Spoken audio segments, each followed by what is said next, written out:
Morning friends, I am ख्याति Patel from अश्वमेध विद्यालय। आज के इस लेक्चर के अंदर हम लोग चैप्टर नंबर 6 देखने वाले हैं, जिसका हेडिंग है data editing and formatting in Calc. Chapter number 5 के अंदर हम लोगों ने देखा स्प्रेडशीट के साथ कैसे वर्क करते हैं। स्प्रेडशीट रो और कॉलम से बनी हुई है और उसके अंदर हम लोगों ने एक एग्जाम्पल भी करके देखा, जहाँ पे हम लोगों ने उसका वैल्यू का टोटल किया था। अब यहाँ पे इस कैल्सी के अंदर एडिटिंग आप लोग कैसे कर पाते हो और फॉर्मेटिंग कैसे कर पाते हो, ये सारी चीज़ें आपको समझनी है। तो एडिटिंग एंड फॉर्मेटिंग जो है वो आपको सिर्फ प्रैक्टिकल में ही आपको करना पड़ता है, लेकिन वो प्रैक्टिकल में भी आपको पूछा नहीं जाता है। आपको सिर्फ चैप्टर नंबर 7 में कैल्सी में से आपको चैप्टर नंबर 7 के जो फंक्शंस है वही आपकी एग्ज़ाम में आते हैं। तो ये चैप्टर में से आपको थियोरेटिकली बहुत कम चीज़ याद रखनी है। बहुत सारी चीज़ें यहाँ पे टेक्स्ट बुक के अंदर दिखाई है, लेकिन उसका यूज़ आप लोग बहुत कम करोगे। तो सबसे पहली चीज़ यहाँ पे बताई गई है क्रिएटिंग अ न्यू डॉक्यूमेंट। आप लोग न्यू डॉक्यूमेंट कैसे बना सकते हो? तो जैसे आप लोग कैल्सी ओपन करोगे, आपका नया डॉक्यूमेंट ओपन ही रहेगा, लेकिन न्यू डॉक्यूमेंट बनाने के लिए आप लोग फाइल मेनू में जाओगे, वहाँ से न्यू का ऑप्शन सिलेक्ट करोगे और वहाँ से स्प्रेडशीट का ऑप्शन सिलेक्ट करोगे तो आपका नया डॉक्यूमेंट बन जाएगा। या तो उसकी शॉर्टकट की आप लोग यूज़ कर सकते हो Ctrl+N, या तो आपको स्टैंडर्ड टूल बार के ऊपर न्यू का आइकन मिलेगा। ये तीन में से किसी भी वे से आप लोग नए डॉक्यूमेंट को ओपन कर सकते हो। फिर अगर ऑलरेडी आपका डॉक्यूमेंट ओपन हुआ है, अगर बना हुआ है और उसे आप लोग ओपन करना चाहते हो, तो आपको अगेन फाइल मेनू में जाके ओपन सिलेक्ट करना है। अगर आपका डॉक्यूमेंट ऑलरेडी बना हुआ है तो आपको फाइल मेनू में जाके ओपन ऑप्शन सिलेक्ट करना है और आपकी फ़ाइल सिलेक्ट करके ओके बटन पर क्लिक करना है, तो आपकी फ़ाइल ओपन हो जाएगी। अगर आपको कहीं आपके डॉक्यूमेंट का नेम याद हो तो आप लोग आपके डॉक्यूमेंट को सर्च फॉर फाइल्स में से भी सर्च करवा सकते हो। सर्च फॉर फाइल में से भी आपका डॉक्यूमेंट वहाँ से आप लोग सर्च करवा सकते हो। फिर फाइल को सेव कैसे करते हैं, क्लोज़ कैसे करते हैं, वो हम लोगों ने चैप्टर नंबर 5 के अंदर देखा है। लेकिन यहाँ पे आपको कुछ दिखाया गया है, saving worksheet in different format. अगर आपको वर्कशीट को कोई दूसरी फॉर्मेट में सेव करना हो, जैसे यहाँ पे देखो टेबल दिया गया है। वैसे तो आपकी जो वर्कशीट है, आपकी जो स्प्रेडशीट फाइल है, वो ओडीएस एक्सटेंशन के साथ सेव होती है, जो ओडीएफ स्प्रेडशीट फाइल है। लेकिन अगर आपको इसको ये सब एक्सटेंशन के अंदर जो यहाँ पे दिखाए गए हैं, ये सारे एक्सटेंशन में से किसी एक एक्सटेंशन के अंदर सेव करनी हो, तो ये सारी फाइल फॉर्मेट भी आप लोगों के पास अवेलेबल है, जिसके अंदर आप लोग आपकी वर्कशीट को सेव कर सकते हो। लेकिन ये आपको फिर से प्रैक्टिकली नहीं करना है, ये सिर्फ आपके नोट्स के लिए दिखाया गया है। अगर ये चीज़ आपको करनी हो, कोई दूसरे फॉर्मेट से आपको फ़ाइल को सेव करना हो, तो आप लोगों के पास जब सेव का डायलॉग बॉक्स आता है तो यहाँ पे आपको एक ऑप्शन मिलता है फाइल टाइप। इस प्लस के ऊपर क्लिक करोगे तो यहाँ पे ये फाइल टाइप अभी जो हम लोगों ने देखी टेबल के अंदर, वो सारी फाइल टाइप यहाँ से ओपन हो जाएगी। जो चाहिए वो सिलेक्ट करके सेव ऑप्शन पे क्लिक करना है, तो आपकी ये फाइल उसके अंदर सेव हो जाएगी। ठीक है। नेक्स्ट टॉपिक दिया गया है रीनेमिंग एंड रीकलरिंग वर्कशीट। वर्कशीट को रीनेम कैसे करना है और वर्कशीट को रीकलर कैसे करना है। तो वर्कशीट को रीनेम करने के लिए सबसे पहला यहाँ पे आपकी जो वर्कशीट ओपन होती है, तो यहाँ जो आपके शीट टैब होते हैं, वो शीट टैब के ऊपर राइट क्लिक करोगे, ऑप्शन आएगा रीनेम शीट, नेम चेंज करके ओके करना है। और उसके टैब का कलर चेंज करना हो, जैसे changing the colour of worksheet tab, तो यहाँ पे देखो राइट क्लिक पे आपको ऑप्शन मिलता है टैब कलर। इसके ऊपर क्लिक करोगे तो आपकी कलर पैलेट पीछे दिखाई गई है, वैसे आप लोगों की कलर पैलेट ओपन हो जाएगी। जो कलर चाहिए वो कलर आपको लेके ओके बटन पे क्लिक करना है। तो ये देखो वर्कशीट के टैब का कलर यहाँ पे चेंज हो गया। नेक्स्ट है आपका inserting and deleting worksheet. Worksheet को इंसर्ट करना हो तो इंसर्ट मेनू में जाके शीट पे क्लिक करना है। इंसर्ट मेनू में जाके शीट पे क्लिक करना है, तो वर्कशीट आपकी इंसर्ट हो जाएगी। और डिलीट करना हो तो वर्कशीट के ऊपर आप लोग राइट क्लिक करोगे तो वहाँ पे भी आपको ऑप्शन आएगा डिलीट शीट, तो आप लोग ऐसे वर्कशीट को डिलीट भी करवा सकते हो। नेक्स्ट है आपका row and column level operation. कुछ आपको रो और कॉलम के साथ कुछ करना हो, जैसे कि आपको रोज़ इंसर्ट करनी हो और कॉलम्स इंसर्ट करना हो, तो रोज़ के लिए आपको इंसर्ट मेनू में रोज़ का ऑप्शन सेलेक्ट करना है, कॉलम के लिए इंसर्ट मेनू में से कॉलम का ऑप्शन सेलेक्ट करना है। तो इससे आपका रो और कॉलम वहाँ पे इंसर्ट हो जाएगा। फिर आपको उसकी विथ चेंज करनी हो, width of a column and height of a row. Column की विथ चेंज करनी हो और रो की हाइट। तो ये करने के लिए आपके पास फॉर्मेट मेनू अवेलेबल है। फॉर्मेट मेनू में से कॉलम में से विथ करोगे तो कॉलम की विथ चेंज होगी, और फॉर्मेट मेनू में से रो से हाइट करोगे तो रो की हाइट चेंज होगी। ठीक है, ऐसा करने से आप लोग कॉलम और रो की हाइट और विथ को चेंज कर सकते हो। नेक्स्ट है डिलीटिंग रोज़ एंड कॉलम्स। रोज़ और कॉलम को अगर आपको डिलीट करना हो तो आपको उसके रो हेडर पे या तो कॉलम हेडर पे क्लिक करना है। देखो यहाँ पे मुझे ये रो को डिलीट करना है, तो मैं ये रो के जो नंबर लिखे हुए रहते हैं यहाँ पे, ये उसका रो हेडर कहलाता है। तो इसके ऊपर क्लिक करूँगी, पहले इसके ऊपर क्लिक करके आपको सिलेक्ट करना है, फिर बाद में मैं यहाँ पर राइट क्लिक करूँगी तो ऑप्शन आएगा डिलीट रोज़, तो ऐसे मैं डिलीट कर सकती हूँ।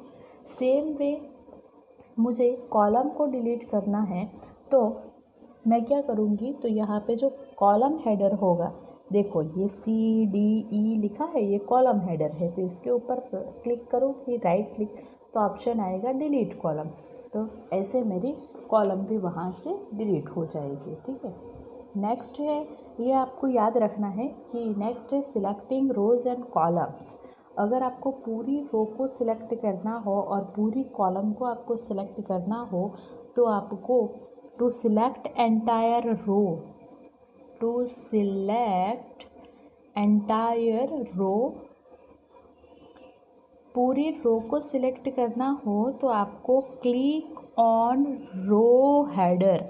किस पे क्लिक करना है? रो हेडर पे। जो अभी मैंने बताया आपको 1 2 3 4 ऐसे नंबरिंग किया हुआ रहता है ना रो का, तो वो रो हेडर पे क्लिक करने से एंटायर रो सिलेक्ट हो जाती है। Same way to select entire column, click on column header. क्या करना है? कॉलम हेडर के ऊपर क्लिक करना है। कॉलम हेडर मतलब जो मैंने अभी बताया ABCD वाला था, वो आपका कॉलम हेडर कहलाता है। ठीक है, अब नेक्स्ट टॉपिक दिया गया है फ्रीजिंग अ पेन। फ्रीजिंग अ पेन मतलब क्या? तो जैसे जैसे आप लोग रो हेडर और कॉलम हेडर के साथ आप लोग रो और कॉलम के अंदर लिखते जाते हो, वैसे आपका पेज ऊपर चला जाता है और आपको वहाँ पे जो हेडिंग दिया हुआ रहता है, जो आप लोग इंसर्ट कर रहे थे, वो हेडिंग आपको दिखाई नहीं देता है। तो आपको उस फर्स्ट रो को अगर आपको फ्रीजी करना हो, मतलब वहाँ पे आप वो अवेलेबल रहे ही, ऐसा ही आप लोग चाहते हो, तो आपको विंडो मेनू में जाना है और वहाँ से ऑप्शन सिलेक्ट करना है फ्रीजी। ये करोगे तो आपकी फर्स्ट क्या हो जाएगी? फर्स्ट रो आपकी फ्रीजी हो जाएगी। नेक्स्ट है आपके सेल लेवल के ऑपरेशंस दिखाए गए हैं। सेल लेवल के अंदर सबसे पहले सेल को सिलेक्ट करना, सिलेक्ट करने के लिए सिर्फ क्लिक करना पड़ता है सेल के ऊपर। नेक्स्ट है selecting a range of cell. अगर आपको सेल की जो रेंज है वो सिलेक्ट करनी हो, मतलब एक से ज़्यादा सेल को आपको सिलेक्ट करना हो, तो आपको क्या करना पड़ेगा? तो माउस से ड्रैग करना पड़ेगा, या तो फिर आप लोग कीबोर्ड पे से कंट्रोल की का यूज़ करके भी सिलेक्ट कर सकते हो। फिर आपके सेल के कंटेंट को डिलीट करना है तो आपके पास दो वे है, डिलीट की भी यूज़ कर सकते हो या तो बैक स्पेस की भी यूज़ कर सकते हो। ठीक है, फिर है कॉपिंग एंड मूविंग सेल। अगर आपको सेल को कॉपी करना हो या तो सेल को मूव करना हो, तो कॉपी करने के लिए जो हमारे पास शॉर्टकट की है Ctrl+C, वो शॉर्टकट की का यूज़ आप लोग कर सकते हो। Ctrl+C, फिर बाद में आपका सेल जहाँ पे आप लोग कॉपी करना चाहते हो, वहाँ पे आपका सेल के माउस को पॉइंटर को रखना है, तो वहाँ पे आपका सेल की कंटेंट को कॉपी हो जाएगा। और पेस्ट करने के लिए तो आपको सिंपली Ctrl+V शॉर्टकट की यूज़ करनी है। नेक्स्ट जो चीज़ है वो है आपका auto fill tool. Auto fill tool next क्या है? अब ये जो है उसकी डेफिनेशन एग्ज़ाम में पूछते हैं। ये एक टूल है auto fill tool, it to automatically fill the data into cell, to automatically automatically fill data into cell के अंदर ऑटोमेटिकली डेटा को फिल करने के लिए ये ऑटो फिल टूल यूज़ होता है। जैसे वहाँ पे क्या करना है, तो जैसे वहाँ पे देखो, यहाँ पे आपको एक एग्ज़ाम्पल दिखाया गया है। एग्ज़ाम्पल के अंदर देखो, यहाँ पे आपको 6 और 7 ऐसे दो नंबर लिख के बताए हैं, 6 और 7। फिर बाद में ये दोनों को सिलेक्ट करके यहाँ पे माउस का पॉइंटर रख के, यहाँ पे इसके कॉर्नर पे माउस का पॉइंटर रख के ऐसे मैं ड्रैग करूँगी तो जितने नंबर मुझे ऑटोमेटिकली चाहिए उतने नंबर मेरे ऑटोमेटिकली फिल होते जाएंगे। ठीक है, तो इसे बोलते हैं ऑटो फिल टूल। अगर यहाँ पे आप लोग 1 से फिल करना चाहते हो तो आप लोग यहाँ पे 1 से भी फिल कर सकते हो। अगर आप लोग जनवरी लिख के ड्रैग करोगे तो पूरा जनवरी, फरवरी, मार्च ऐसे वो फिलअप हो जाएगा। ठीक है, तो ऐसे ऑटो फिल टूल से आप लोग डेटा को सेल के अंदर ऑटोमेटिकली डेटा फिल करवा सकते हो। नेक्स्ट आपको बताया गया है फॉर्मेटिंग अ सेल। सेल को फॉर्मेट कैसे करते हैं, तो सेल को फॉर्मेट करने के लिए आपके पास फॉर्मेटिंग टूल बार अवेलेबल है। जो फॉर्मेटिंग टूल बार आपकी स्क्रीन पे सबसे पहले ऊपर आता है वो आपका फॉर्मेटिंग टूल बार है। ये फॉर्मेटिंग टूल बार के ऊपर ये जो नंबरिंग किए हुए हैं वो सारे ऑप्शन किसके लिए यूज़ होते हैं वो यहाँ पे दिखाए हैं, लेकिन सिर्फ आपको ये नोट्स के लिए है, इसमें आपको कुछ समझना नहीं। नेक्स्ट आपका नंबर फॉर्मेट है। नंबर फॉर्मेट में मतलब आप लोगों का ये नंबर फॉर्मेट भी सारा चेंज हो सकता है। जैसे नंबर फॉर्मेट के अंदर डिफरेंट नंबरिंग आती है, वैसे ये नंबर फॉर्मेट ये जो है वो इस हिसाब से चेंज हो सकती है। नंबर, उसकी फॉर्मेट जनरल, फिर ये लैंग्वेज है, डेसिमल प्लेसेस मतलब कितने डेसिमल प्लेसेस तक आपको वो रखना है। लीडिंग ज़ीरोज़ मतलब उसके पीछे आपको ज़ीरो चाहिए कि नहीं चाहिए। नेगेटिव नंबर्स आर रेड मतलब नेगेटिव नंबर अगर आपको रेड चाहिए तो ये टिक कर देना है। ऐसे ऐसे डिफरेंट टाइप्स ऑफ फॉर्मेटिंग आप लोग सेल के साथ नंबर के अंदर कर सकते हो। तो यहाँ पे भी ये सेल के साथ फॉन्ट के साथ अब आप लोग क्या कर सकते हो, तो फॉन्ट की स्टाइल चेंज कर सकते हो, उसका फेस, उसकी साइज़, ये सब सिलेक्ट करके आप लोग ओके कर सकते हो। तो ये नंबर को फॉर्मेटिंग कैसे अप्लाई करते हैं वो सारी चीज़ें हैं। नेक्स्ट जो टॉपिक दिया गया है वो अगेन इम्पोर्टेंट है, data sorting. Data sorting, data sorting मतलब क्या, तो डेटा को पर्टिकुलर ऑर्डर के अंदर अरेंज करना। डेटा को पर्टिकुलर ऑर्डर के अंदर अरेंज करना। So we can say that arrangement of data in particular order is known as data sorting. There are two types of sorting available, ascending sort and descending sort। ठीक है, ये शायद आपको पता होगा, ascending sort और descending sort। ये दोनों सॉर्ट का बटन आपको यहाँ पे ये फॉर्मेटिंग टूल बार के ऊपर दिया गया है। ये असेंडिंग सॉर्ट का बटन है, ये डिसेंडिंग सॉर्ट का बटन है। ये आपको याद रखना है क्योंकि एग्ज़ाम में बटन ड्रॉ करने के लिए पूछते हैं, या तो बटन दिया जाता है और पूछते हैं कि ये किस सॉर्ट का बटन है। तो असेंडिंग सॉर्ट में आपका A to Z ऐसा लिखा हुआ रहेगा और नीचे एरो आएगा, और डिसेंडिंग में Z to A ऐसा Z ... A ऐसा लिखा हुआ आएगा और ऐसे यहाँ पे नीचे एरो आएगा। तो ये दोनों शॉर्ट के बटन आपको याद रखने हैं क्योंकि एग्ज़ाम में ये पूछते हैं। ठीक है, तो बाद में आप लोग इस वे से आपको डेटा को जिस वे से सॉर्ट करना है वो आप लोग सॉर्ट कर सकते हो। ठीक है, तो डेटा को सॉर्ट करने के लिए आप लोगों को बहुत सारे यहाँ पे स्टेप्स बुक के अंदर दिखाए हैं, लेकिन वो सारी चीज़ें सॉर्टिंग आपकी प्रैक्टिकली परफॉर्म होती है। नेक्स्ट सॉर्टिंग के साथ ही है आपका data filtering. Data filtering, filtering में हम लोग क्या करते हैं, तो अननेसेसरी जो डेटा है उसे हम लोग फिल्टर करते हैं। तो data filtering helps to filter out unnecessary data. तो अननेसेसरी डेटा को रिमूव करने की जो प्रोसेस है उसे क्या बोलते हैं, डेटा फिल्टरिंग बोलते हैं। ठीक है, मतलब आपको जो डेटा चाहिए वही आपको रखने हैं और दूसरे डेटा आपको निकाल देने हैं, तो उस चीज़ को बोलते हैं डेटा फिल्टरिंग। ये करने के लिए आपको डेटा मेनू के अंदर जाना है और वहाँ पे आपको ऑप्शन मिलेगा ऑटो फिल्टर। ये आप लोग करोगे तो आपके डेटा फ़िल्टर हो जाते हैं। ठीक है, ये भी आपको टेक्स्ट बुक के अंदर फ़िल्टर करके दिखाया है, लेकिन फिर ये भी आपको प्रैक्टिकली ही देखना है। नेक्स्ट ये डेटा वैलिडेशन है। नेक्स्ट क्या है?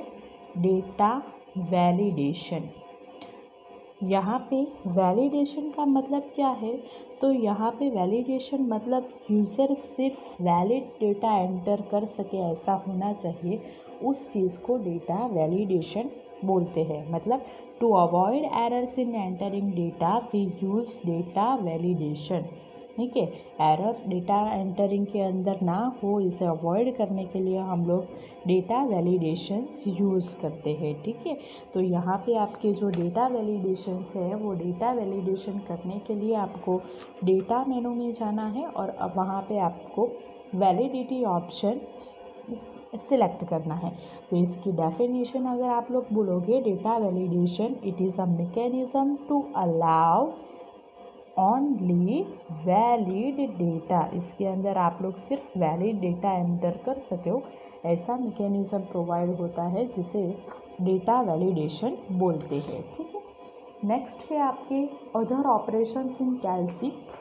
इसके अंदर सबसे पहला है स्पेलिंग चेक। तो स्पेलिंग चेक के अंदर क्या होता है? तो स्पेलिंग चेक के लिए आपको, जैसे आप लोगों की रॉन्ग स्पेलिंग टाइप होती है तो वहाँ पे रेड कलर की लाइन आ जाती है। फिर बाद में आप लोग उस रेड कलर की लाइन के ऊपर क्लिक करते हो तो वहाँ पे कुछ सजेशन आपको मिलते हैं कि क्या आप लोग ये टाइप करना चाहते हो ऐसा। तो अगर आपको वहाँ से आपकी वो जो स्पेलिंग राइट आपको मिल जाए तो आप उसे सिलेक्ट करके रख सकते हो। देखो यहाँ पे देखो, एक मॉनिटर की स्पेलिंग रॉन्ग टाइप हुई है तो उसके रिगार्डिंग यहाँ पे ऐसे कुछ सजेशंस आ रहे हैं। अगर आपको ये स्पेलिंग राइट लगती है तो इसको ओके करके आप लोग यहाँ पे ऐड कर सकते हो। ये स्पेलिंग चेकिंग का यहाँ पे बटन दिया गया है। ठीक है, तो ये है आपका स्पेलिंग चेक। नेक्स्ट आपका दिया गया है टॉपिक प्रिंटिंग। अब प्रिंटिंग डॉक्यूमेंट का, ये वर्कशीट का अगर आपको प्रिंट करना है तो सबसे पहले आपकी वर्कशीट की साइज़ को सेट करना पड़ेगा, है ना। डॉक्यूमेंट के स्प्रेडशीट के जो पेज है वो पेज को सेट करना पड़ेगा। तो ये करने के लिए सबसे पहले आपको फाइल मेनू में जाके पेज प्रीव्यू ऑप्शन सिलेक्ट करना है। ये फाइल मेनू में जाके आप लोग जैसे पेज प्रीव्यू ऑप्शन सिलेक्ट करोगे तो वहाँ पे वो आपको पेज का प्रीव्यू कैसा आएगा वो दिखाएगा, जहाँ पे आप लोगों को ये पेज प्रीव्यू से प्रीव्यू बार वहाँ पे एक ऐड हो जाता है, जिसके अंदर आप लोग ऐसे पेज का सारा लेआउट, सारा सेटिंग चेंज कर सकते हो। जहाँ पे ये पेज की फॉर्मेट, उसकी विड्थ, हाइट क्या चाहिए, ओरिएंटेशन मतलब आपको पेज सीधा चाहिए या लैंडस्केप में चाहिए, ओरिएंटेशन 2 टाइप्स के होते हैं। फिर ये सारे मार्जिन आप लोग लेफ़्ट, राइट, टॉप, बॉटम, ये सारे पे से आपको कितना मार्जिन चाहिए, ये सारी चीज़ें आप लोग ये पेज लेआउट के ऑप्शन में पेज प्रीव्यू करोगे तो वहाँ से ये सारी चीज़ें सेट करने के बाद आपको पेज का प्रिंटिंग देना है। देखो यही सारी चीज़ें आपको यहाँ पे दिखाई है, मार्जिन है, पेज लेआउट है, ओरिएंटेशन है, ऐसा। फिर अगर आपको ये शीट वाले टैब पे आप लोग जाओगे तो वहाँ पे कॉलम एंड रो का जो हेडर है वो भी अगर आपको प्रिंट करवाना हो तो इसके ऊपर टिक करना है।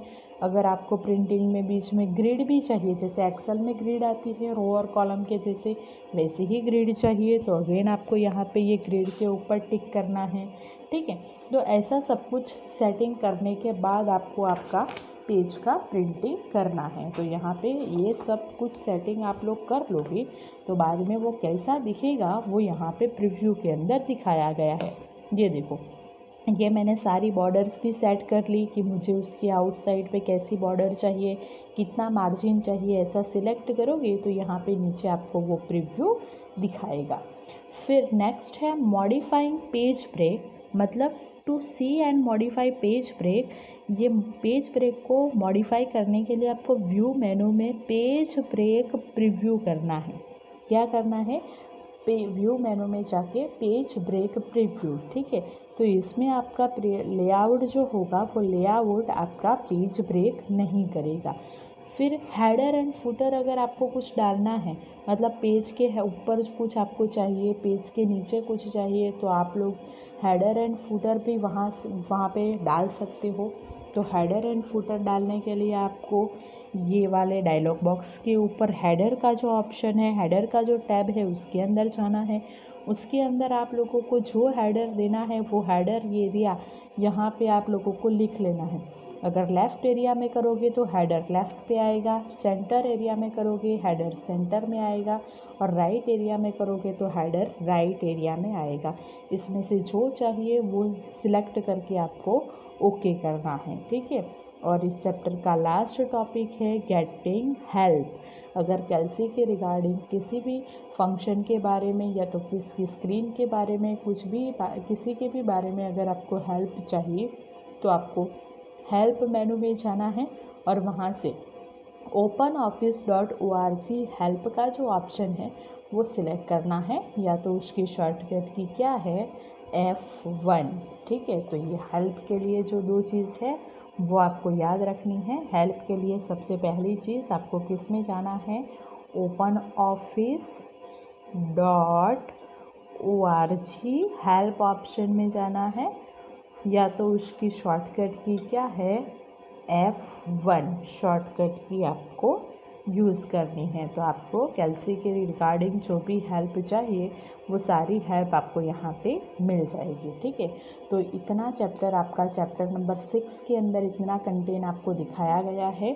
फिर बाद में आपको नेक्स्ट अगेन कैल्सी के रिलेटेड ही चैप्टर है जिसके अंदर हम लोग फंक्शन के बारे में देखेंगे। तो यहाँ पे आपको इतना जो वीडियो देख के ये जो सारा चैप्टर नंबर 6 है उसको आपको अच्छे से प्रिपेयर करना है, और नोटबुक में आपको आपकी डेफिनेशन भी बुक के अंदर अच्छे से लिखनी है, और पीछे दिए गए सारे MCQ को सॉल्व करना है, ठीक है। नेक्स्ट चैप्टर की बात हम लोग नेक्स्ट लेक्चर में करेंगे। Thank you.